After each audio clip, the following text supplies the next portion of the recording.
We have some insane new matchups in the UFC that are coming up in the next few months here.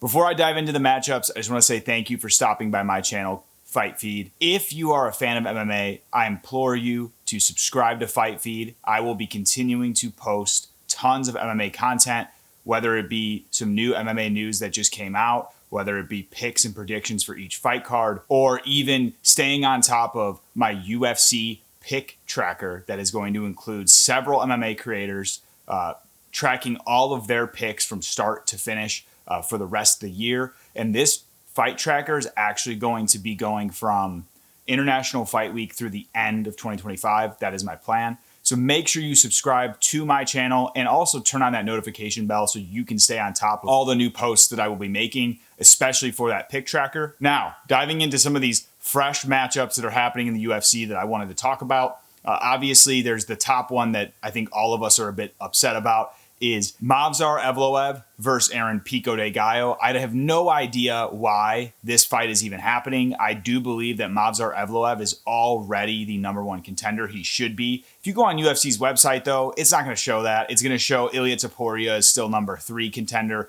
Max Holloway is the number 1 contender, which makes zero sense because they're both in lightweight now. And not only are they in lightweight, but they are scheduled with lightweight matchups in the next couple weeks and month here. So bullshit that fight's even happening.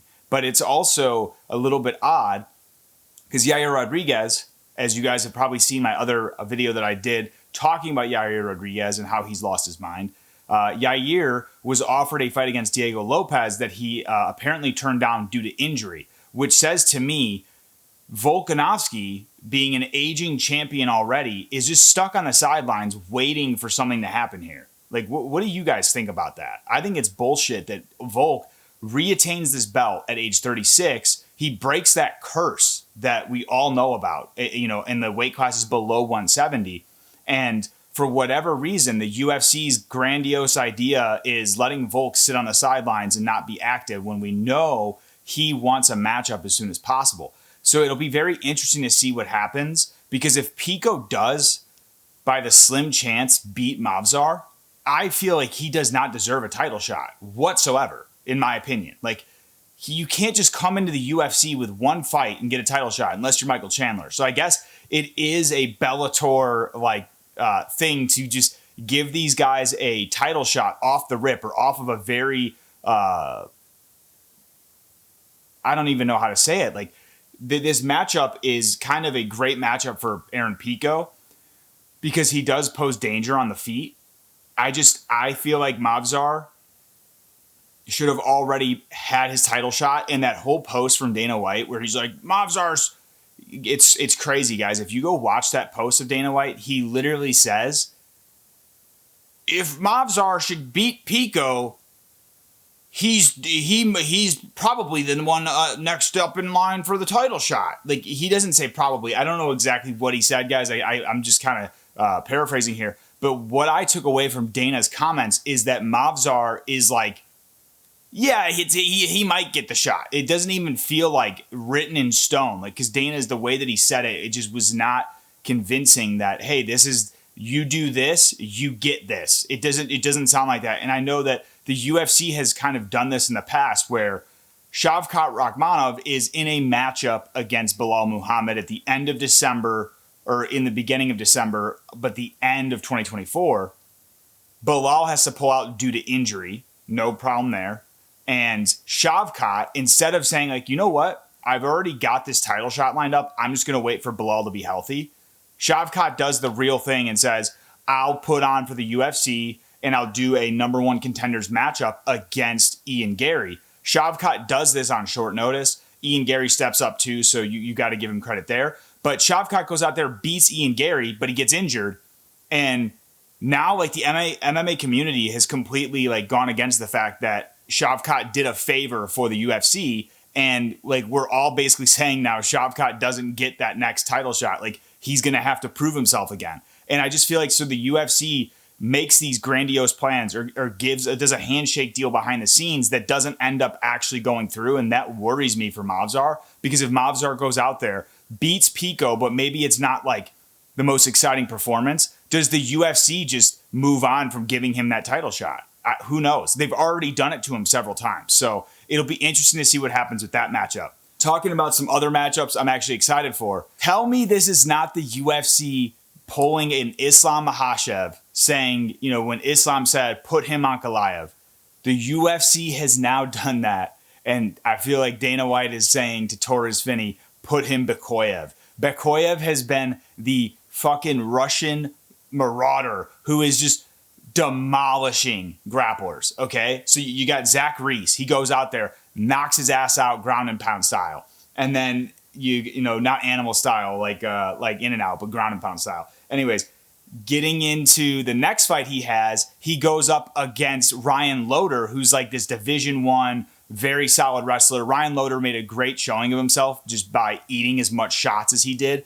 But Bekoev just dispatches of him viciously. And so now I think Torrez Finney had a couple snooze fests, and Dana White literally is just like, put in Bekoev, let's see what happens. And I feel like, guys, this matchup is so fun because Bekoev, like I said, has been that guy to dismantle these grapplers who are only holding on for dear life on grappling. And I don't see this fight going well for Torrez Finney. I have to be completely honest. I've picked Bekoev in his last fight against Ryan Loder, and I just don't see how Torrez Finney can stop that pressure of Bekoev, especially on the feet, given that Bekoev is just so crispy. He gets guys up against the cage, and he just starts fucking landing on them at will. And I don't see Torrez Finney being able to stop that. But I think the biggest question in this test is, will Torrez Finney's strength in grappling be able to minimize that threat in the feet from Bekoev? We shall see.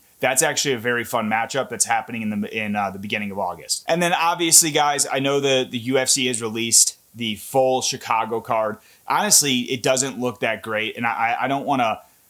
a lot of creators are bagging on the UFC every chance they can get. I don't need to do that. I feel like it's already been done. That fight card does not look super promising from a talent perspective, but what I will say is that Khamzat Chimaev versus Dricus Du Plessis fight is honestly, guys, that's like a generational fight.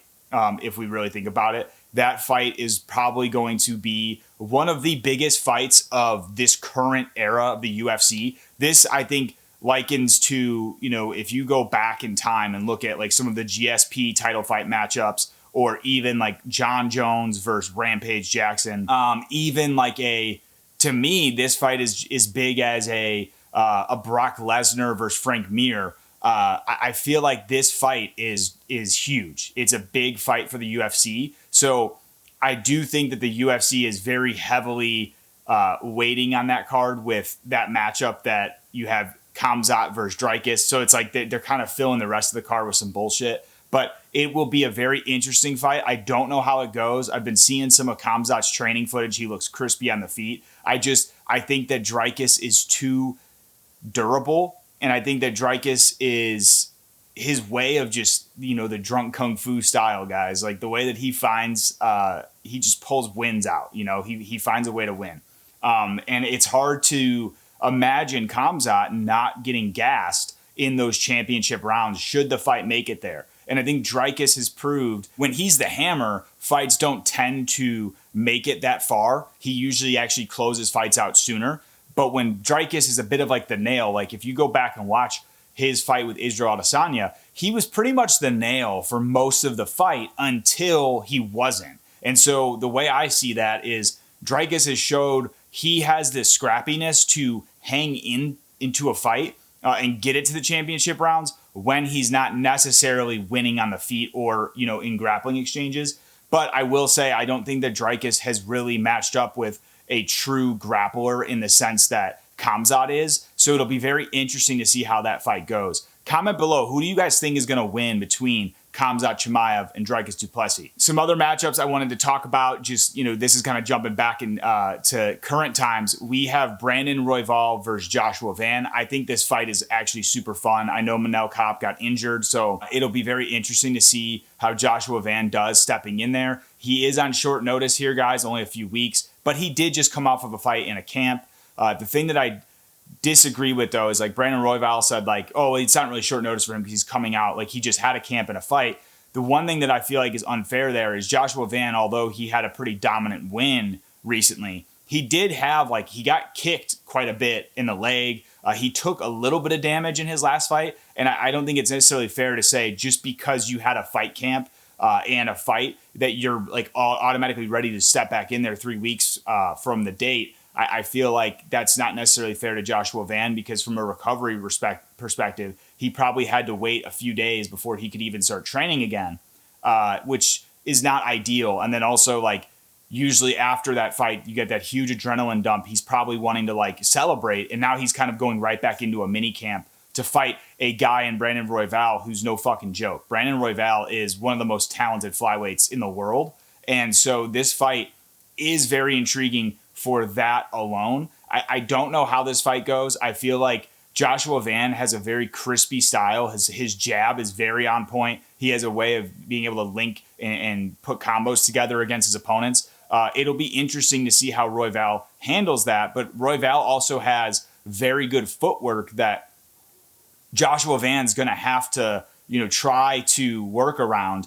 So this fight is very intriguing in that regard. I know Brandon Royval did have concussion protocol during training that he had to pull out of one of his matchups. I think it was a scheduled matchup between Kopp as well. So it'll be interesting. Like, does Joshua Van, does that play a role in this fight? Does Joshua Van have the ability to catch Brandon Royval, given that he's been having some damage inside of his camps and things of that nature? Does Brandon Royval have the opportunity, obviously, which I feel like I think I'm leaning Brandon Royval in this fight. Royval, sorry, I don't know why I'm saying his name like that. I feel like I'm leaning towards Brandon, but I have to really dig in, guys. I'm going to be digging into my International Fight Week picks here soon. Let me know. Comment below. Do you guys think Royval's got this in the bag? Do you think Joshua Van has a chance? I feel like this fight could go either way at this point, just because Brandon Royval's been out for a bit. It'll be interesting to see where this one goes. Yeah, guys, so those are the matchups that I wanted to bring up. Obviously, I know we're all very excited for Charles Oliveira versus Ilia Topuria. So that's going to be one of the craziest fights of this year. So super excited for that one. Comment below if I'm missing anything. Are there any other fights that you guys are looking forward to? I would love to hear from you guys. Make sure you give this video a thumbs up if you enjoyed. And also, like I said, make sure you subscribe to Fight Feed so you can stay in tune with all of the new MMA content that I will be posting. Thank you guys so much for watching, and I will see you in the next video.